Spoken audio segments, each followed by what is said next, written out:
Hello guys, welcome back to yet another video for on MCV4U. So today we're going to be talking about instantaneous rate of change. Now this one idea is the reason why most of the students struggle with calculus, right? Once you understand this, derivatives are going to be very easy. Now today I'll show you how we can go from average rate of change, which we just talked about in the previous lesson. You guys can have a look at that video about average rate of change and then come back to this video if you haven't already. Okay, so we're going to see how we can go from average rate of change to instantaneous rate of change. And what's all of this fuss about, you know? What's the difference? Is it the same? Now, in the last lesson, I'm just going to give a quick recap. In the previous lesson, we were talking about, average rate of change, short form AROC. We can essentially write this down as f of b minus f of a over f of b minus a. Sorry, over b minus a. Okay. Now, we already learned this, that AROC gives us the average change between 2 points. So if I am talking about, let's say, this parabola right here. Okay, let's have a look at this parabola. If I'm looking at this parabola right here, and I want to find out the average rate of change or the rate of change between two different points, let's say I take the coordinate point 3, 0, 3, and the coordinate 1, 0. I can simply find out the average rate of change by drawing a secant line, right? Now, a secant line is essentially, this is the average rate of change, right? This line denotes the average rate of change. But what particularly in this line denotes the average rate of change is the slope. The slope of this line, the slope of this line is equals to the average rate of change between the 2 points, 3, 0, 3, and 1, 0. So in the previous lesson, I also told you that we write down the points x coordinate first and then the y coordinate. Similarly, this will be 1, 0. Now, this is the idea about average rate of change, right? This is how we use the formula. And if you want to compare this with the gradient formula or the slope formula, it's exactly the same. The slope formula, x2 minus x1, if you guys are aware of it, looks just like this. The slope m equals to, sorry, this is going to be y2 minus y1, y2 minus y1 over x2 minus x1. So if you look at this, this is basically, if I give the value b to this and a to this, the y values of b minus a right here, y values of b minus a, y2 minus y1 over the x values, so x values subtracted. So it's exactly the same thing if I look at this clearly, right? So it's exactly the same thing as the slope of this line, right? Now, the problem here is that what if you don't want to find out the average rate of change between two different points? Now, what if I ask you, hey, I want to find out the change or, the rate at which things are changing at this particular point, right? What if I want to find out at that exact point? Now, let's say, for example, you're driving a car. I know I give all of these car examples a lot, but yeah, let's say we were driving a car, and the average speed, back to the car example, guys.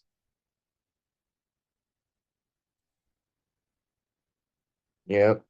Yeah, I'm not a very good person in drawing, so just bear with it. Let's say we're driving a car, and previously what we did is we were trying to find out the rate of change over a period of 2 hours and the distance of 100 kilometers, right? And that's how we find out speed is basically the average rate of change, or average speed is the average rate of change. Now, this is what we did in the previous lesson. Um, Now, if you look at this right here, what if I ask you this thing? Like, think about this, the back of your head. Average speed over a course of an hour is not the same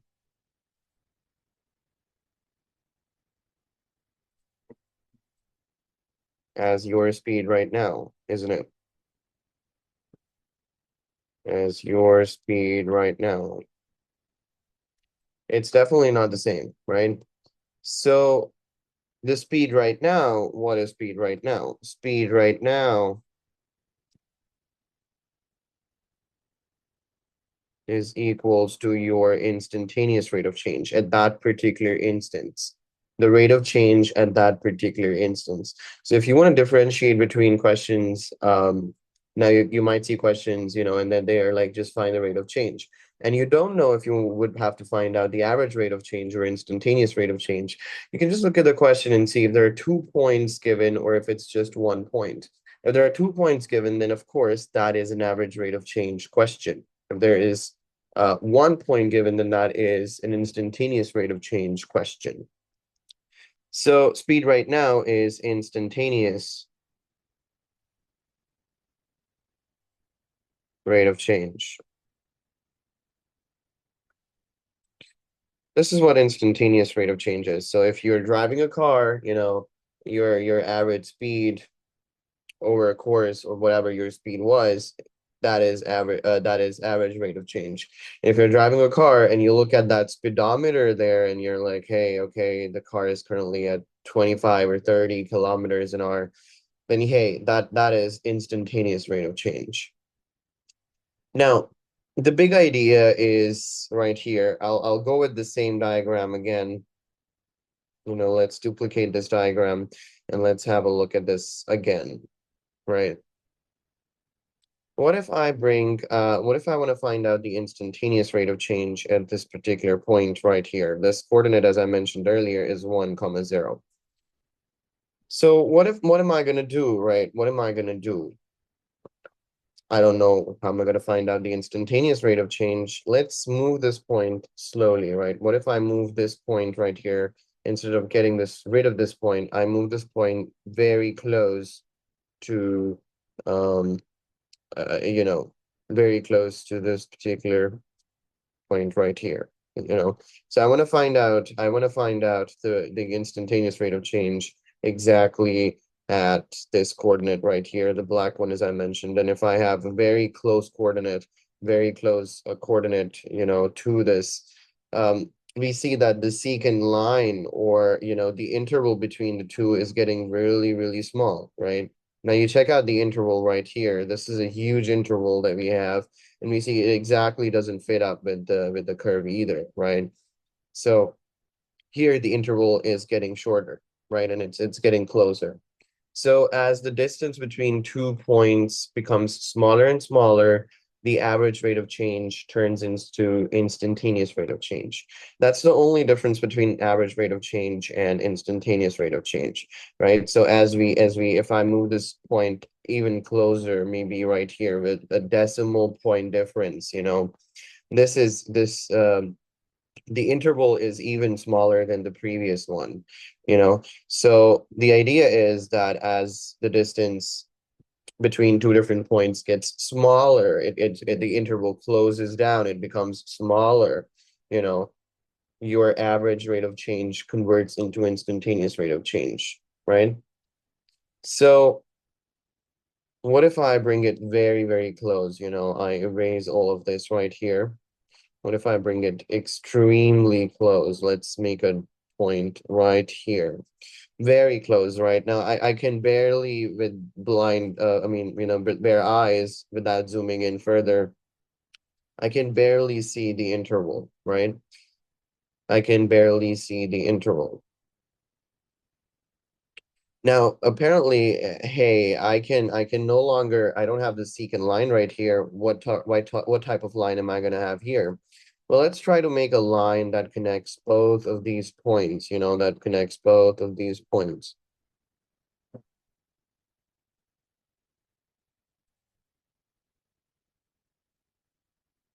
Now, if I make a line that connects both of these points right here, I see it's no longer a secant line. A secant line uh has to touch at two different coordinates, right? Has to intersect two different coordinates on a curve. Um, But a tangent line has to intersect at one particular point. And if we observe this, this is a one particular point right here where this line is intersecting. So this line is no longer a secant line. This is a tangent. This is a tangent line. Okay. So when it comes to instantaneous rate of change, we have tangent lines that intersect at just one singular point. And when it comes to average rate of change, we have secant lines that are intersecting the curve at two different points, right? So far, any questions? If you do have any questions, please leave them in the comment section. I'll try to answer them as much as I can. Here, the slope of this line was apparently the average rate of change. In this case, if I want to look at this closely, I can say that the slope of tangent is equals to my instantaneous rate of change. Now, you guys can tell me what happens to the secant line as the 2 points come together, because I just made a tangent line. What might think, it happens to the secant line right here, because it was a secant line connecting two different points. We had two different points that were very close to each other. I feel like you can still see the black and the red popping out from the sides. But then if this was a secant line, what happened to it? Apparently, you guys can pause and think about it right now, and I'll give the answer in 3, 2, 1. Okay. So what happened is that, since the points were very close to each other, like these points were overlapping, as you can see. These points were overlapping. So the distance between the 2 points was insignificant, right? So the significance of the difference was very, very less. It's like 0.00000001, for instance, right?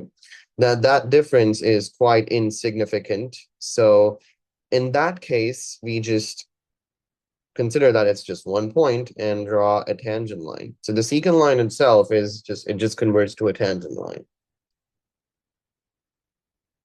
Okay, now let's make a revision box. Welcome to the revision box section.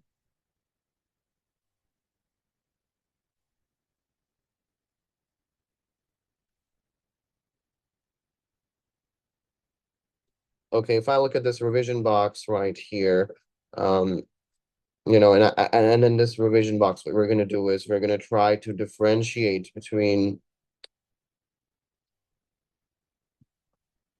two things. You see a secant line, and then we're going to see, and if we see a tangent line, let's see what the difference is. Secant line has 2 points. Tangent line has 1 point of intersection with the curve. Secant line gives you the average rate of change. Tangent line gives you instantaneous rate of change.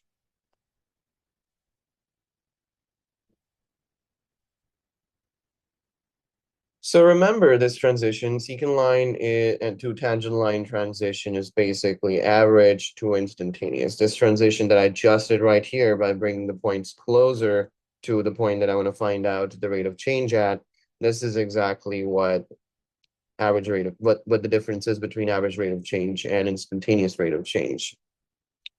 Now, let's say, for example, I'll go with an example right here. Let's say we have f of x equals to x squared. Yes, I am absolutely going with parabolas so far, but yeah. And we want to find out, the question goes on, and it goes on like we want the rate of the average rate. No, well, not the average rate. We want the instantaneous rate of change, IROC, at x equals to 2. Now, what we can do is essentially, let's make a table of values. We can graphically also solve this, right? We can graphically also solve this, right? Now, this is the first way of trying to do this, right? We're going to create an XY table or XFX table. So we have X values right here, and we have f of x values on the other end of this table. Now, if I plug in a value very close to 2, let's take a value 2. When I plug in 2, I get 4. When I plug in, for instance, 2.1, I get a y value of 4.41 or f of x value of 4.41. When I plug in a value of 2.01, I get a value of 4.0401. Now, these are values that are very close to the actual value 2 that we're trying to figure out the instantaneous rate of change at. Now, what we can do is we're trying to do this. We're going to try to do this using the formula that we just studied earlier, right? So the instantaneous rate of change formula, that is f of b minus f of a over a minus b. Sorry, b minus a. That is the average rate of change formula. Now let's plug this in because the values are very close. This formula should work, right? As discussed here, the 2 points are very close. The 2 points are very close, overlapping each other. So let's have a look. Let's have a look. Um, let's take f of 2.1 minus f of 2. Now this one is a value that is farther away from this point.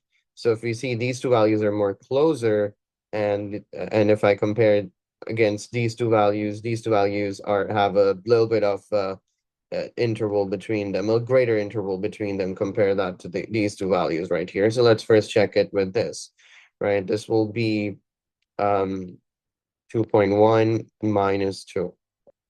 Now, f of 2, I already have the values here. F of 2.1 is 4.41. So this is 4.41 minus 4 over 2.1 minus 2. I plug this into the calculator. I am going to get a value of 4.1. Now let's get to an even closer interval. Now this was the first interval. This is a larger interval, if you guys know. This is a larger interval that we're going to have compared to this interval right here. So let's try the same thing here with a smaller interval, and let's see if we see a significant difference in our answer.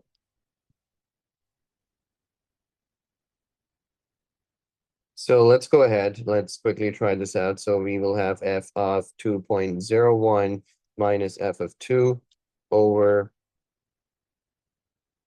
2.01 minus 2. So here it would be 4.0401 minus 4 over 2.01 minus 2. And when I plug this into the calculator, I get a value of 4.01. Now, what we notice here is that, what are we noticing here is that the value is approaching 4, right? As we get closer and closer, as we get closer and closer to the point that we want to find the rate of change at, we get a value that is getting closer and closer to 4, right? So the value that we're approaching, the value is getting closer to 4. So if I want to note this down, I can say the value that we're approaching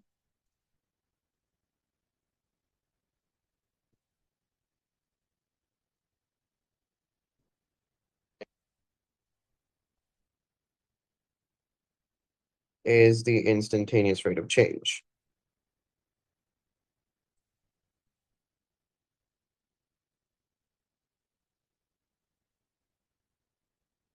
So the value that we're approaching, essentially, we are approaching 4. So 4 is the instantaneous rate of change. So here's this entire idea in one sentence, right? Instantaneous rate of change is what happens when average rate of change is taken over an extremely small interval, right? If I have an extremely small interval, right, for an average rate of change, it's no longer average rate of change, it's instantaneous rate of change. We just observed that the interval here is of 0.1 from here to here. The interval here between these two is an interval of 0.01. This is a smaller interval.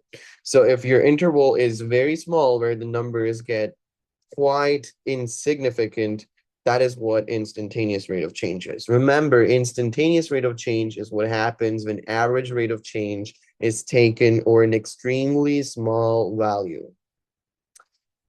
Now, this is the basis, and this is the idea that leads us to derivatives, right? So derivatives is what we're gonna be learning in the next lesson.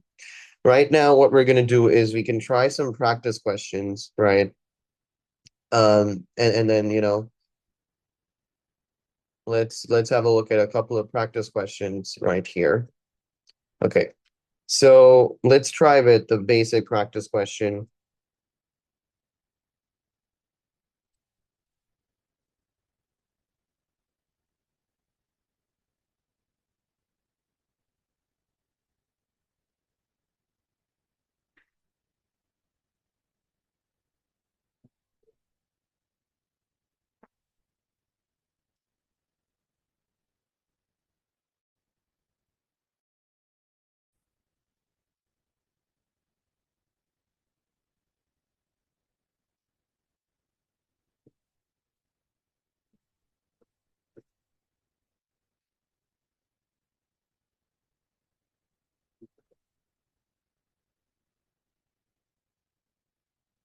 Okay, let's continue. Let's go with the practice question that says, determine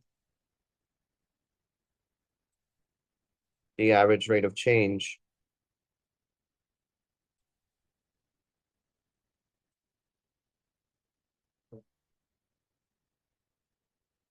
of y in the function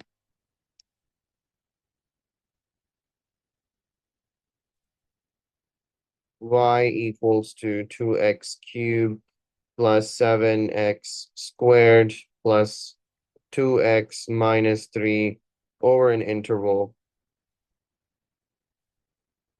over the interval of 3 comma 5.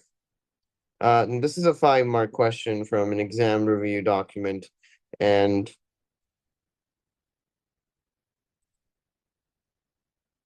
let's try to solve this question, right? This is an average rate of change question. Now we're going to take another part of this question, and we're going to also find out the instantaneous rate of change.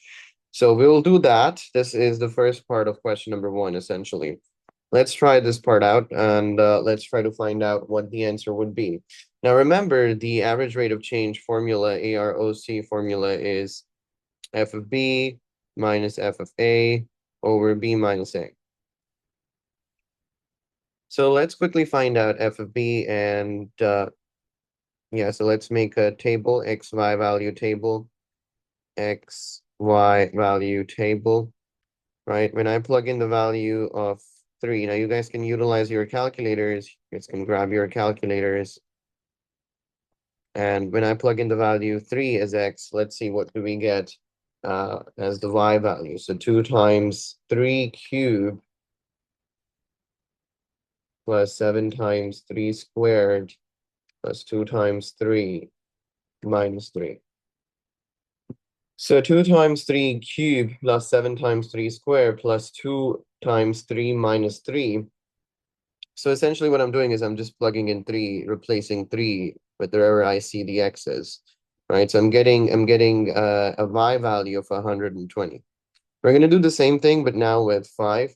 Remember, a lot of students I see, they get confused with these bracket parentheses, and they're like, hey, that they look like the brackets that we see here in the coordinates. Well, these are not coordinates. These are intervals. These are parentheses. So remember that. Also, next thing, let's go and find out the y value that we have for 5. So 2 times 5 cubed plus 7 times 5 squared plus 2 times 5 minus 3. For 5, I'm getting the y value as 432. All we need to do now in order to find out the average rate of change is to do 432 minus 120. So essentially like the f of b minus f of a. And if I go above, this will be b and a, right? So we're following the same process here. And this will be b is, oh, sorry. So whatever is f of b, that number is going to be b as well. So this is b, this is a. Apologies for that. Now here, this would be 5 minus 3. Now you can plug this directly into the calculator. 432 minus 120 over 5 minus 3. We get an average rate of change of 156. Any questions? Now, if I want to find out the instantaneous rate of change, let's say the second part says to find the instantaneous rate of change, or find the IROC at x equals to 3 for the same function. Now, what we're going to do here is we're going to make the same table as we did earlier right here, x and f of x table, and we're going to try to find out values that are very close to each other. So let's grab this table. Now I know the x and f of x values at 3, so let's plug that in here. Let's plug that in.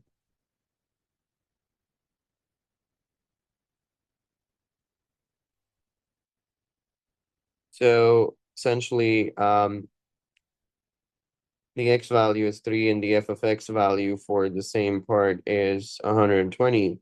If I take a number that is closer, so let's go with 3.1. Let's plug in 3.1 into this equation. Wherever you see x, just plug that in as 3.1, 3.1 cubed, 2 times 3.1 cubed plus 7 times 3.1 squared plus 2 times 3.1 minus 3. And I get the value that is 130.052. Let's plug in the value 3.01. Now, if you observe again, this interval is 0.1 of a unit long, and this interval is 0.1 unit long. So of course, this interval is a smaller interval, and we will see what difference do we get and what value we're going to be approaching. Okay. So let's continue with this. We have 3.01 right here. Let's plug this into the calculator. We're going to plug exactly wherever we see x into this equation, we're going to plug in 3.01. So 2 times 3.01 whole cubed plus 7 times 3.01 squared plus 2 times 3.01 minus 3. And I get the value of 120.98. I'll also double check the value for 3.1 because it seems like it's a little different. 2 times 3.1 squared, cubed, plus 7 times 3.1 squared, plus 2 times 3.1 minus 3. And that is 130.052. So let's try to find out for the first interval, for the longer interval, the average rate of change. And that's the first step. Let's find that out. And that would be 130.052 minus 120 over 3.1 minus 3. And you guys can plug that into the calculator. And the answer would be 0.52 minus 120, 3.1 minus 3. So the answer that we're getting is 100.52. Let's continue with the average rate of change for the second portion, or the interval that is even closer. So that is 120.98 minus 120. Divide that by 3.01 minus 3. So let's plug this into the calculator. 120.98 minus 120, 3.01 minus 3. We are getting exactly 98.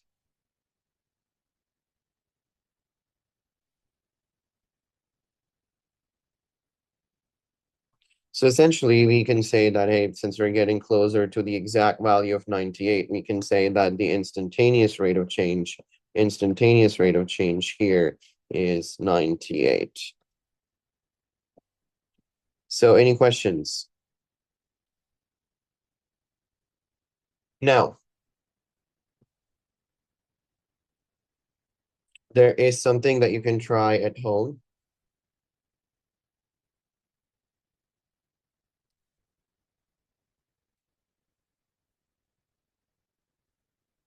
Right? And the question is estimate